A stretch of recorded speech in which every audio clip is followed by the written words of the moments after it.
I'm really excited to be here, among other things, because this is probably one of the most beautiful places on the planet. And I travel continuously and I visit various parts of the world, but seriously, 17-mile drive is simply breathtaking in its beauty. And sometimes I feel like maybe we spend too much time in the tent and in the room instead of just out there looking at the ocean.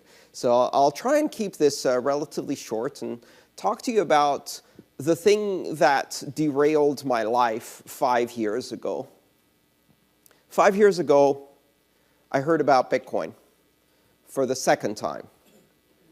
The first time I heard about Bitcoin was somewhere in 2012. I'm not exactly sure when.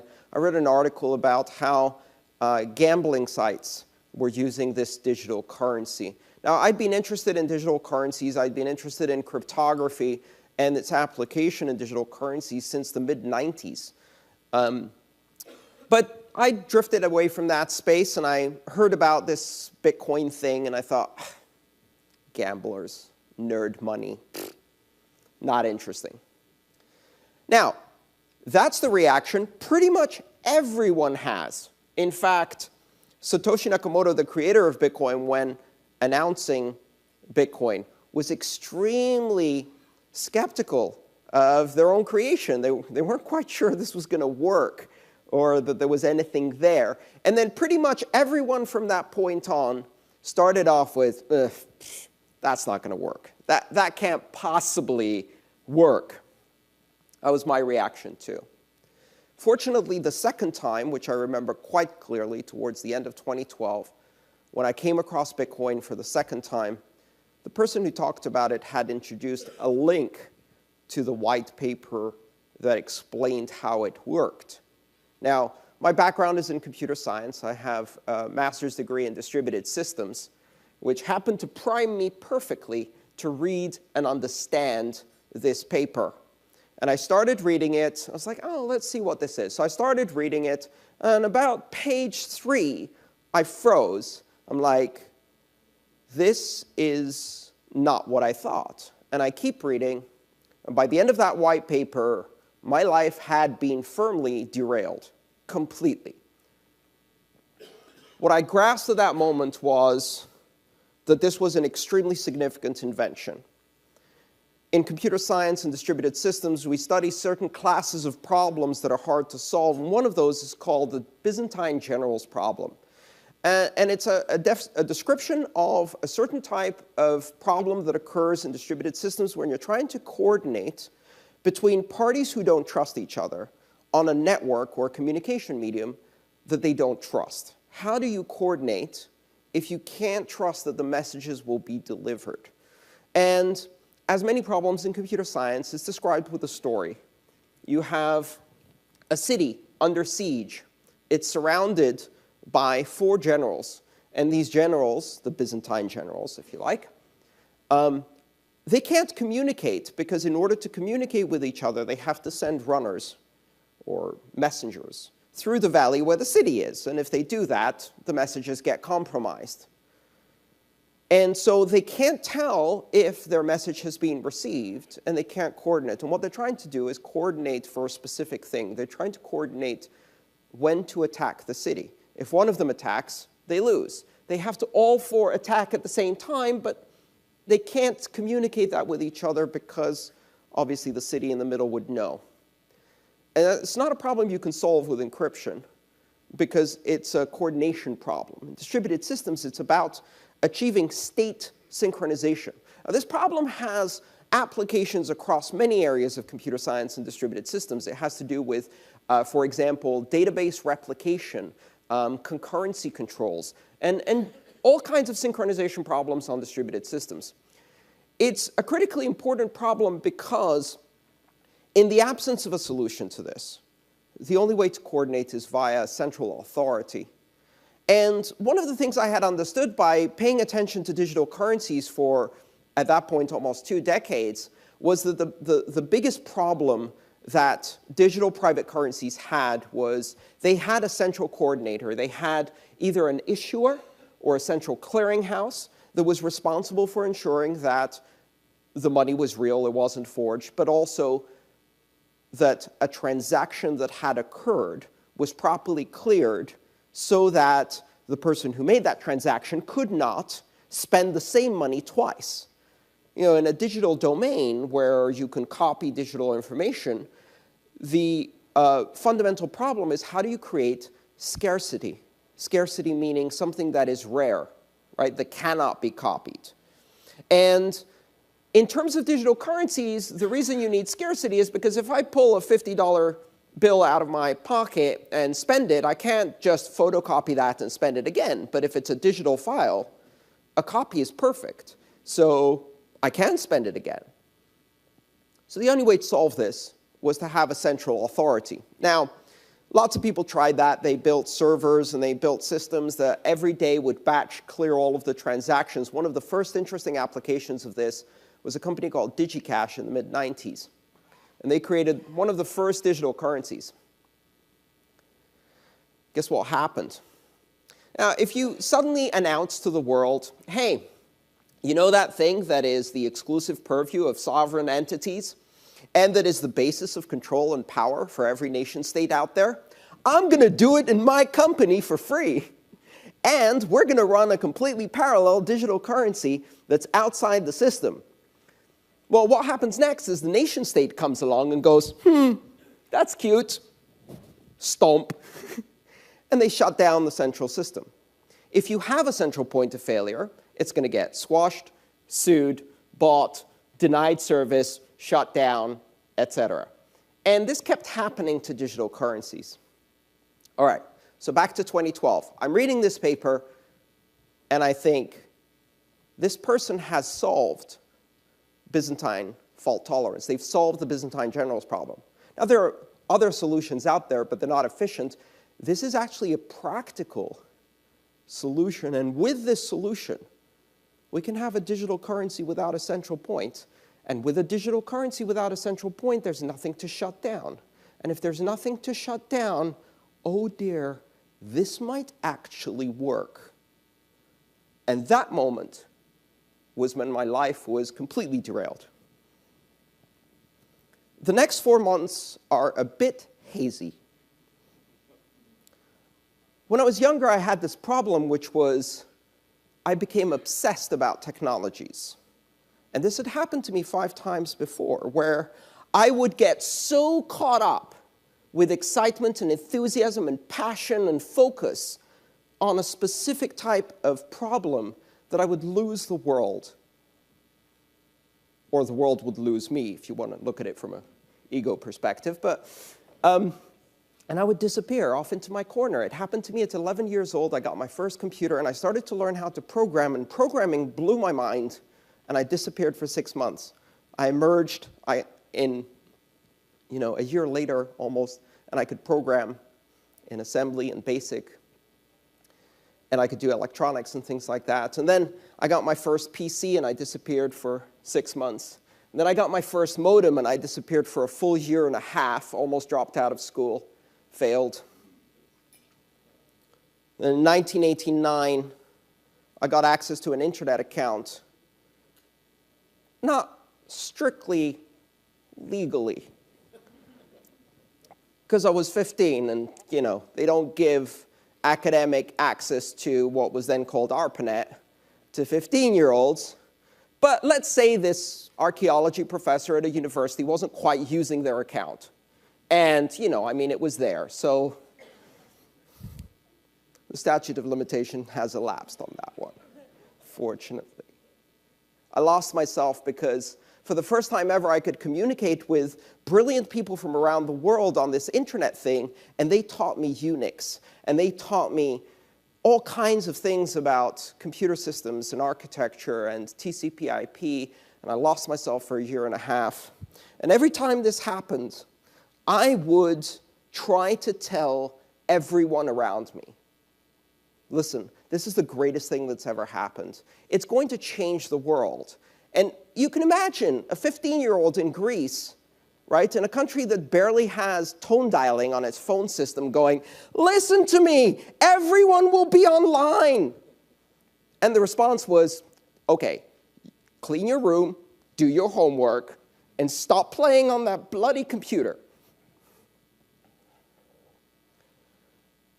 When this happened to me with Bitcoin, at this point I had the experience, the degree, the confidence, and I decided I wasn't going to listen to anyone who told me otherwise, but I did lose myself. 4 months went by, I dropped all of my work, I stopped consulting, I stopped eating, and all I did was read, code, write, all day, 18 hours a day, until I dropped, and then got up the next day and did it again. I lost 26 pounds.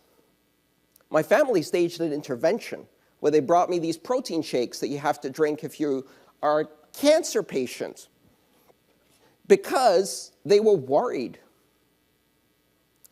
I came out of that with a new career, a new passion, a new mission to explain to the world what this strange technology was going to do. At first glance, you may think, this is an investment opportunity. It's not. That's not what's special about that. If you look at the early internet and you decide, great, we can make money trading Yahoo, you're missing the point. We can change history. We can change humanity with these technologies. These technologies offer us an opportunity of empowerment for individuals all around the world, an opportunity for connection. And just like the internet did that for communicating, these new technologies, cryptocurrencies, digital currencies based on open public blockchains, give us an opportunity to create a fully interconnected global economy that is completely peer-to-peer, completely flat, and that discards many of the trappings of the past. Now, some of you probably work in some of those trappings of the past. And you may be feeling a bit uncomfortable because, well, banking has a few centuries of operating without much competition, and it's never faced competition from the internet. The internet's coming. It's called Bitcoin, and it's just the first one, and it's going to take finance by storm. It's going to disrupt more radically than most industries have ever been disrupted by the internet. So what is this technology? What is it all about? Fundamentally, it's about building a platform where you can create transactions and record facts without having to trust any central party, without even having to trust the other party you're transacting with, and do so on a level, peer-to-peer, equal basis as everybody else.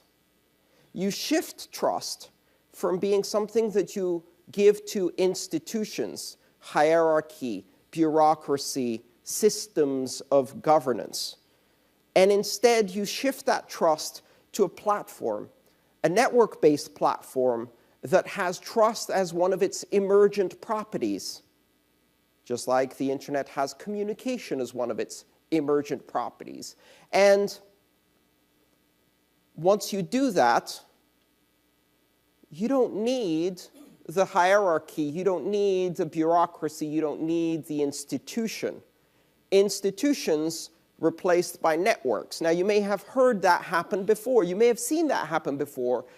We're all experiencing this great transformation that's happening because of the internet, where year by year, decade by decade now, we're watching great institutions of the past being replaced by flat networks. And these flat networks deliver more efficiently, more equally, in a more open and accessible manner, the same thing that the institutions delivered, but much more. We've seen this happen to the august institutions of journalism, the newspapers, the TV stations, the movie companies, the music companies. And one by one, they have faced this incredible force of disintermediation, where it is no longer profitable or even tenable to be the gatekeeper, the intermediary, the proxy for others, because others can find each other themselves without your help. What happens when that is translated into finance, when that is translated into governance? What happens when we start considering rebuilding social institutions and democratic institutions based on network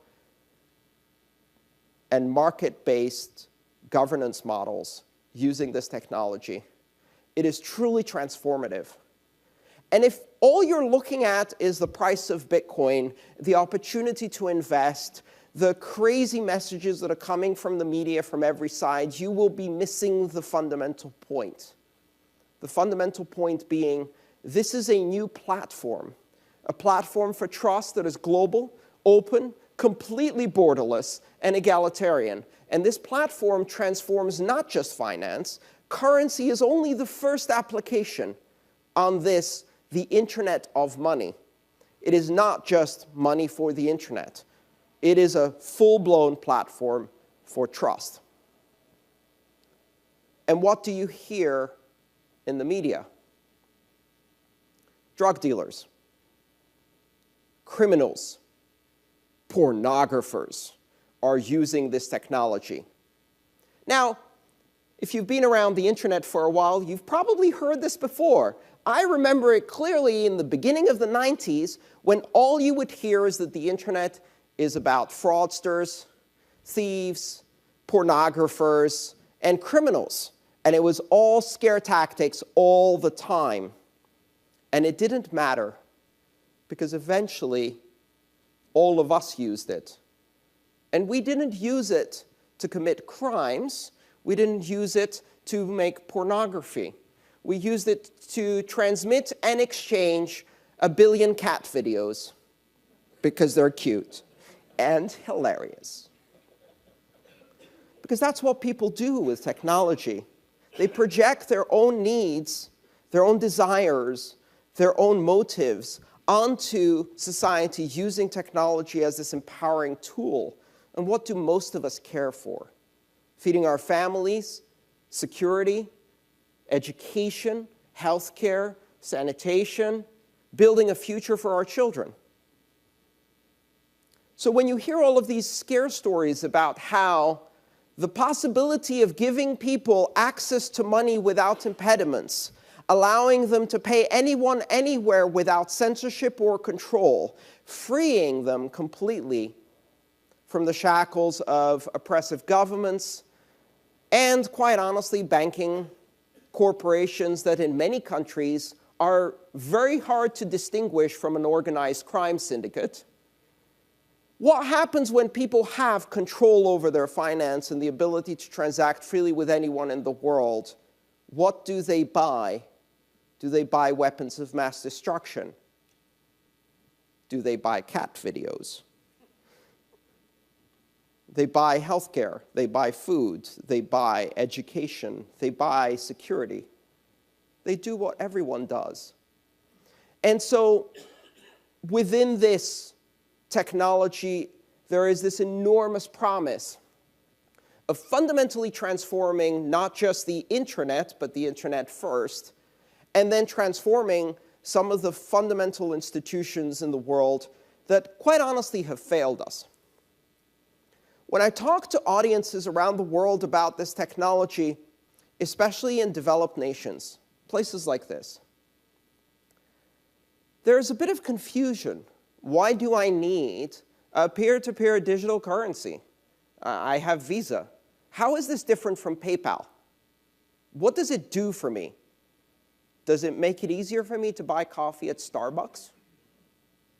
And that's a fair question, because the only fundamental difference of this technology from, say, PayPal is the fact that it's all of that without the PayPal, without the central company, without the central control. And that's meaningful if you can't trust the company. PayPal has service in 19 countries. Last time I checked, there's 194. Banking is available to maybe 4 billion people.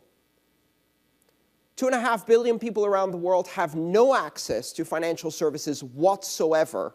And that's the World Bank statistic that only counts heads of household, top earners, their children, their spouses are a statistical irrelevance. If you add up all of the people who have very limited access to financial services, they are the majority of this world.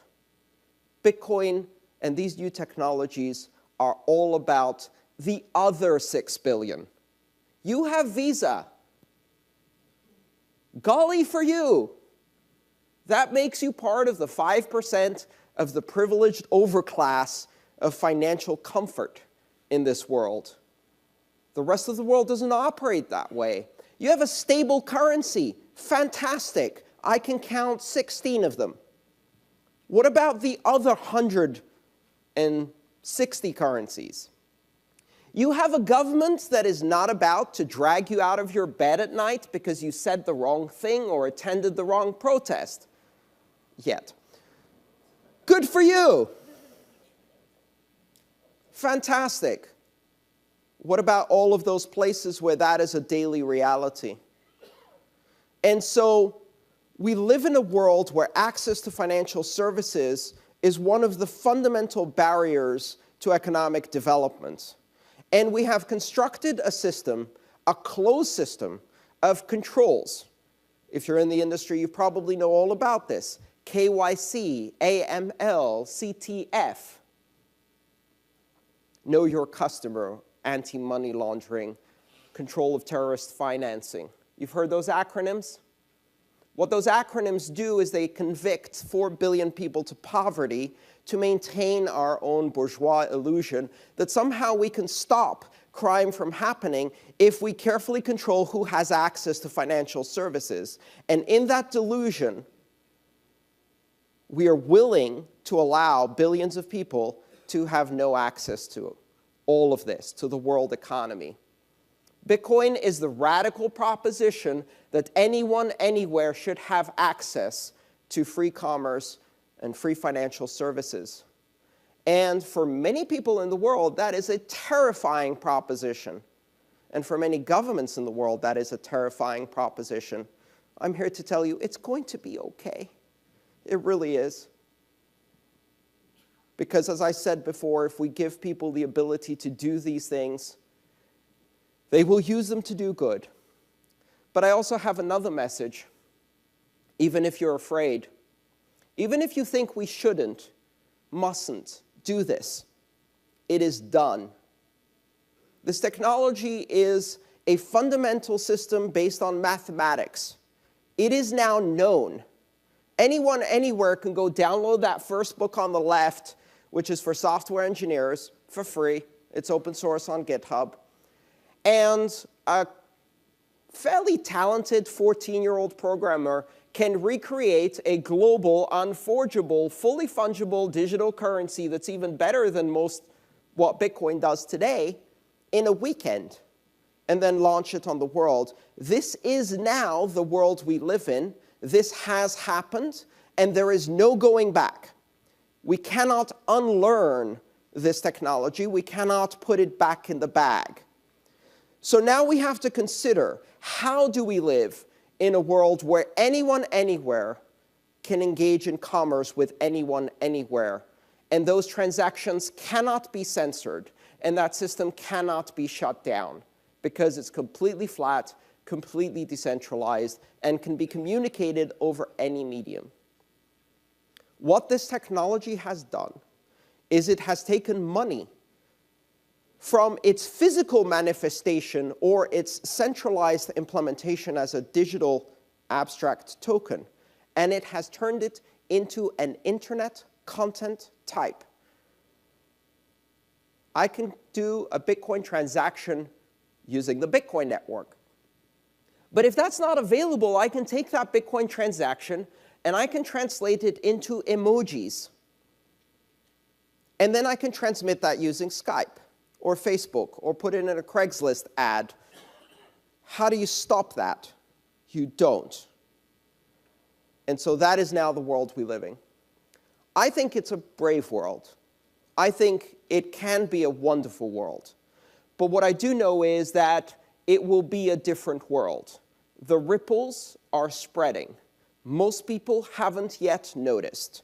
You are among the tiny, tiny percentage of people who are getting a heads up now.